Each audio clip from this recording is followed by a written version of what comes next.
জানিয়ে দেব গুরুত্বপূর্ণ আপডেট আন্তর্জাতিক সংবাদ।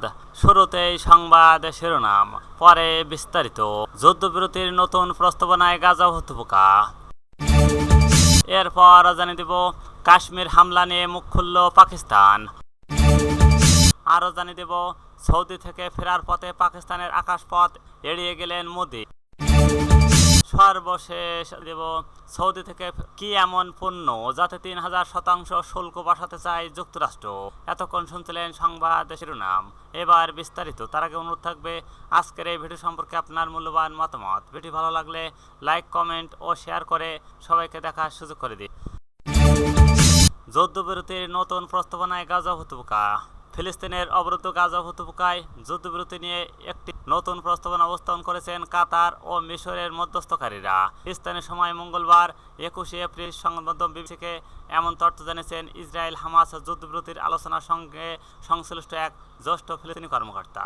ওই কর্মকর্তার বরাদ্দে জানান, নতুন এই প্রস্তাব 5 থেকে 7 বছরের জন্য যুদ্ধবিরতির পরিকল্পনা রয়েছে। এতে ইসরায়েলি জিম্মিদের বিনিময়ে ইসরায়েলের কারাগারে থাকা ফিলিস্তিনি বন্দী যুদ্ধের আনুষ্ঠানিক সমাপ্তি এবং গাজা থেকে ইসরায়েল বাহিনীর সম্পূর্ণ প্রত্যাহারের বিষয় অন্তর্ভুক্ত রয়েছে। এই প্রস্তাব নিয়ে আলোচনা করতে হামাসের জ্যেষ্ঠ নেতাদের এক প্রতিনিধি দল কায়রো যাওয়ার কথা রয়েছে। আলোচনায় দলটির পক্ষ থেকে প্রতিনিধিত্ব করবেন রাজনৈতিক পরিষদের প্রধান মোহাম্মদ দারবিশ এবং প্রধান আলোচক খলিল আল হাইয়া।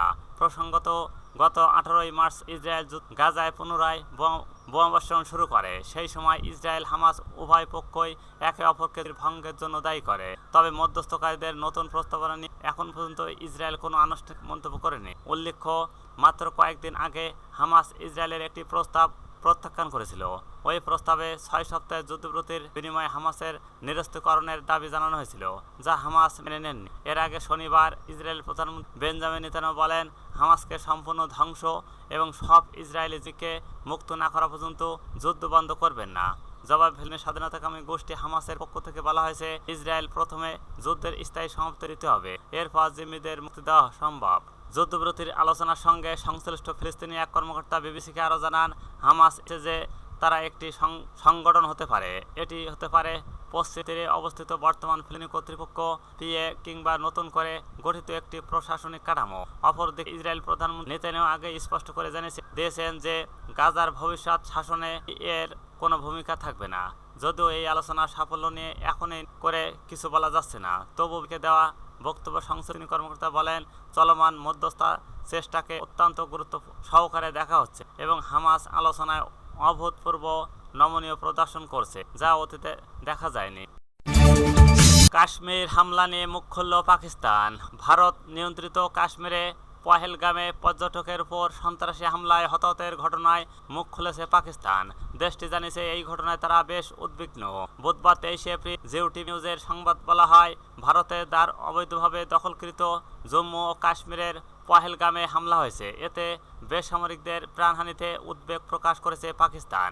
গণমাধ্যমের প্রশ্নের জবাবে পররাষ্ট্র দপ্তরের মুখপাত্র শাফকাত আলী খান বলছেন, পাকিস্তান এই ঘটনায় দুঃখ এবং নিহতদের পরিবারের প্রতি সমবেদনা প্রকাশ করেছে। ভারতের অবৈধভাবে অধিকৃত জম্মু কাশ্মীরের অনন্তনাগ ও জেলায় এক হামলায় পর্যটকদের প্রাণহানির ঘটনায় মুখপাত্র বলেন, আমরা নিহতদের নিকট আত্মীয়দের প্রতি সমবেদনা জানাই এবং আহতদের দ্রুত আরোগ্য কামনা করি। সৌদি থেকে ফেরার পথে পাকিস্তানের আকাশপথ এড়িয়ে গেলেন মোদি। জম্মু কাশ্মীরের পহেলগামে সন্ত্রাসী হামলার পর সৌদি আরব সফর সংক্ষিপ্ত করে দেশে ফেরেন ভারতের প্রধানমন্ত্রী নরেন্দ্র মোদি। বুধবার 23 এপ্রিল সকালে তিনি পৌঁছান। এর আগে হামলার খবর পেয়ে মঙ্গলবার 22 এপ্রিল রাতেই রওনা হওয়ার ঘোষণা দিয়েছিলেন।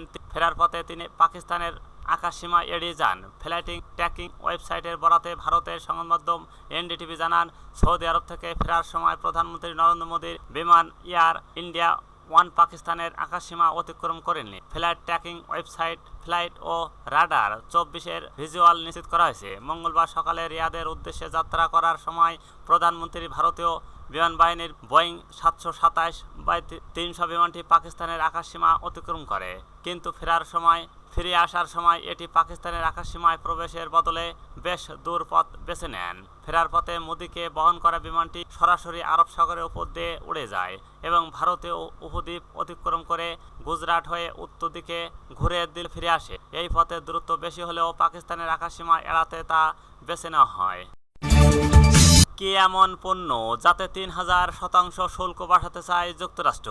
চলতি মাসের শুরুতে বিশ্বের 184 দেশের উপর পাল্টা শুল্ক আরোপ করেন মার্কিন প্রেসিডেন্ট ডোনাল্ড ট্রাম্প। স্থানীয় সময় বুধবার 2 এপ্রিল শুল্ক ঘোষণা করে 3 বছরের পর বছর ধরে অবিচারমূলক বাণিজ্য নীতিমালা হিসেবে উল্লেখ করেছিলেন। তার এই শুল্ক নীতিতে সবচেয়ে বেশি শুল্ক আরোপ করা হয় চীনের উপর 145%, বাংলাদেশে পণ্যের উপর শুল্ক বাড়িয়ে 37% করা হয়েছে। কিন্তু মঙ্গলবার 22 এপ্রিল জানিয়েছেন যুক্তরাষ্ট্রের বাণিজ্য বিভাগ দক্ষিণ পূর্ব এশিয়ার দেশগুলোর উৎপাদিত সোলার প্যানেলের উপর অন্তত 3521% শুল্ক ধরার পরিকল্পনা করেছে। প্রতিবেদনে বলা হয়, যুক্তরাষ্ট্রের বেশ কয়েকটি সোলার প্যানেল উৎপাদনকারী প্রতিষ্ঠান তৎকালীন বাইডেনের প্রশাসনকে নিজ দেশের প্রতিষ্ঠানগুলোর রক্ষার আহ্বান জানিয়ে আসছে। এই নিয়ে গত 1 বছর তদন্ত করা হয়। সেই তদন্তের পরে বর্তমান ট্রাম্প প্রশাসন সোলার প্যানেলের উপর এই পরিমাণ শুল্ক আরোপের পরিকল্পনা নিল।